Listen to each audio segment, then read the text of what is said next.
को पढ़ने, समझने, जीवन में उतारकर उस शास्त्र का साक्षात्कार करने के लिए आवश्यक बातें कौन सी हैं? पहला ब्रह्मचर्य, दूसरा गुरुजनों का दृढ़ आश्रय, तीसरा भगवत स्मृति परायण, चौथा अभिमान ना आना, दैन्यता, पांचवा पूर्ण समर्पित होकर भगवत शास्त्र का स्वाध्याय करना।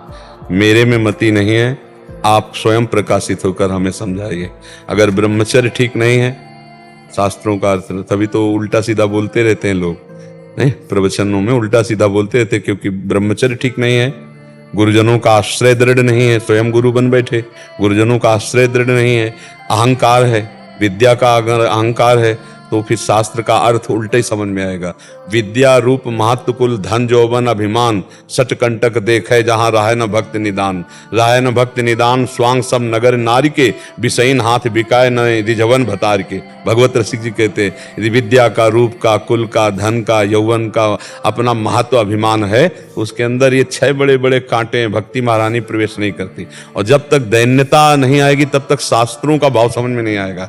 शास्त्रों के लिए ब्रह्मचर्य, अहंकार का त्याग करके दैन्यता, और इसके लिए गुरुजनों का दृढ़ आश्रय। कोई भी शास्त्र हम तभी समझ सकते हैं जब हम विज्ञ महापुरुषों से सुने।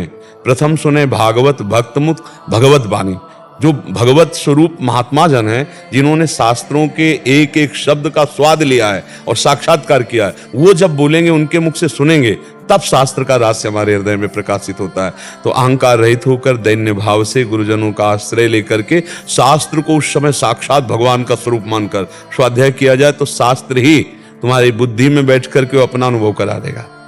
जब तक ब्रह्मचर्य नहीं, गुरुजनों का आश्रय नहीं, अहंकार का त्याग नहीं, दैन्यता नहीं और शास्त्रों में भगवत भाव नहीं, तब तक नहीं। शास्त्रों में भगवत भाव देखना हो तो गुरुवाणी का कैसे सम्मान करते हैं सिख भाईजन, ये देखिए आप। अगर शास्त्रों का सम्मान देखना है तो वहां देखिए कैसे गुरुवाणी का सम्मान, चंवर डुलाते हुए, हाथ जोड़कर, ऐसे गुरुवाणी जी का पाठ करते हैं, हाथ जोड़कर खड़े होकर। और जब गुरुवाणी जी चलती है तो आप देखो कितना समुदाय उत्सव आनंद मनाते हैं। हम अपने ग्रंथों को, अपनी सद्वाणियों को कैसे विचार करके देखिए कि मतलब कैसा आदर का, ऐसे पढ़ा, ऐसे रख दिया, वस्त्र के द्वारा आवेष्टित भी नहीं है और किसी वस्त्र का आसन भी नहीं दिया, तो भला शास्त्र उसके हृदय में स्फुरित होगा, शास्त्र का भाव स्फुरित होगा। तो शास्त्र तभी समझ में आते हैं। श्री सुखदेव जी एक बार केवल भगवान व्यास देव जी ने पढ़ा, सब याद हो गया, क्योंकि बाल्यावस्था से बैरागी, ब्रह्मचारी और भगवत स्वरूप में स्थित। तो शास्त्र सब भगवत स्वरूप है। आजकल जो त्रुटियां हो जाती हैं उसके यही कारण है, ब्रह्मचर्य की हानि, गुरुजनों के प्रति दृढ़ आश्रय नहीं, अहंकार का त्याग नहीं, दैन्यता ने, शास्त्रों को भगवत स्वरूप न मानना। इन कारणों से शास्त्रों का रहस्य, शास्त्र बहुत गुप्त है। शास्त्र जैसे कहता है कि आप उत्तर की ओर चलो, अब इसके बाद जो मुड़ना है वो नहीं बोलेगा, वो गुरु बोलेगा कि उत्तर की तरफ से पश्चिम की तरफ मुड़ना, फिर सामने जाकर फिर उत्तर की तरफ चलना है। अब वो सीधा उत्तर की तरफ चलेगा, नहीं पाएगा, शास्त्र का रास्ते नहीं। जैसे पहले राजा लोग अपनी संपत्ति को छुपाने के लिए भूल भुलैया का मार्ग रखते थे और इसके बाद वो संपत्ति का स्थान रखते थे, तो उस मार्ग को वही पार कर सकता है जो उसका ज्ञाता है, अन्यथा वो घूमता रहेगा, वो संपत्ति तक नहीं पहुंच पाएगा।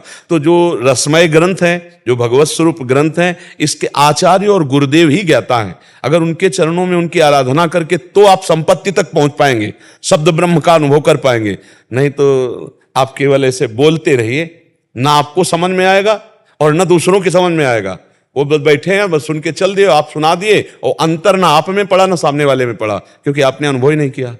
अनुभव गम में भजै जय संता, जब अनुभव करके बोला जाता है तो फिर ऐसे मौन रहे, बोले ना, जब बोले तो हृदय की ग्रंथि खोले, तब माना गया कि शास्त्र का स्वाध्याय हुआ है। वो तभी होगा जब हमारा निरंतर भगवत चिंतन दैन्य भाव से, गुरु चरण आश्रय बहुत आवश्यक है। और आजकल सबसे ज्यादा घाटा इसी बात का हो रहा है कि गुरु चरणों का आश्रय नहीं रखा जाता। अहंकार इतना प्रबल हो जाता है कि हम स्वयं बहुत जल्दी अपना प्रचार प्रसार करते हुए सिद्ध बनना चाहते हैं, इससे बहुत बड़ी हानि हो जाती है। गुरु चरणों की दास्ता के बिना ना पाई है बिन स्वामी अकेले, यहां तक लिख दिया विपिन बसत बैराग जित जो लड़काई खेल।